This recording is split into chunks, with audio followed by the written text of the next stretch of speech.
இதில் பாருங்கள், இதில் வெண்டிக்காயில் பார்த்தீங்கன்னா இதில் ஒரு முள்ளும் இந்த சுண்ணத்தன்மை மாதிரி ஒரு சுனை இருக்குது. இந்த வெண்டிக்காயில் ஒரு சுண்ணா மாதிரி இருக்குதுங்க பாருங்க. இதை நாங்கள் என்ன செய்யணும்னு சொன்னால், இந்த ஒரு நல்ல ஒரு பேப்பரால் இந்த சுனியை நாங்கள் இப்படி உறைஞ்ச வேணும். இப்படி உறைஞ்சி போட்டு தான் கழுவ வேணும்.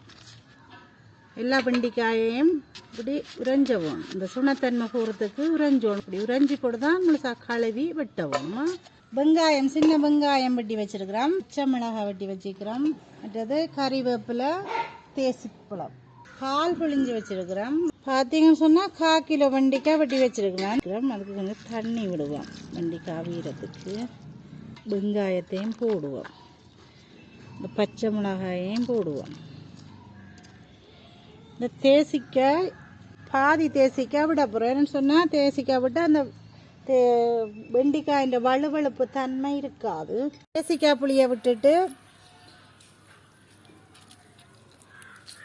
கொஞ்சம் உப்பு போட்டு வைப்போம். நாங்கள் வெண்டிக்காயை வைப்போம் அடுப்புலையும்.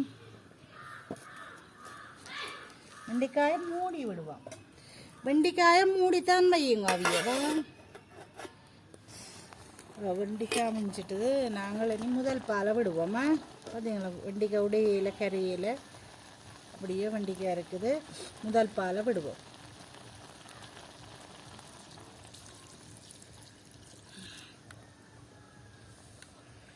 முதல் பாலை விட்டுட்டு கருவேப்பிலையும் கொஞ்சம் போடுவோமா. பால் கொதிச்சு வர இறக்குவோம்.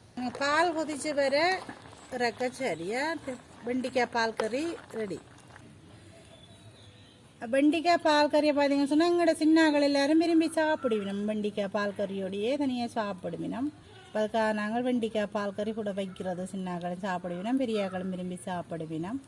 இந்த வெண்டிக்காய் கறி உங்களுக்கு பிடிச்சிருந்தா லைக் பண்ணுங்கள், ஷேர் பண்ணுங்கள், கமெண்ட் பண்ணுங்கள், சப்ஸ்கிரைப் பண்ணுங்கள், பெல் பட்டனை கூடவே அமர்த்தி விடுங்க. அப்போ தான் நாங்கள் செய்கிற வீடியோ உங்களுக்கு வந்து சேரும்.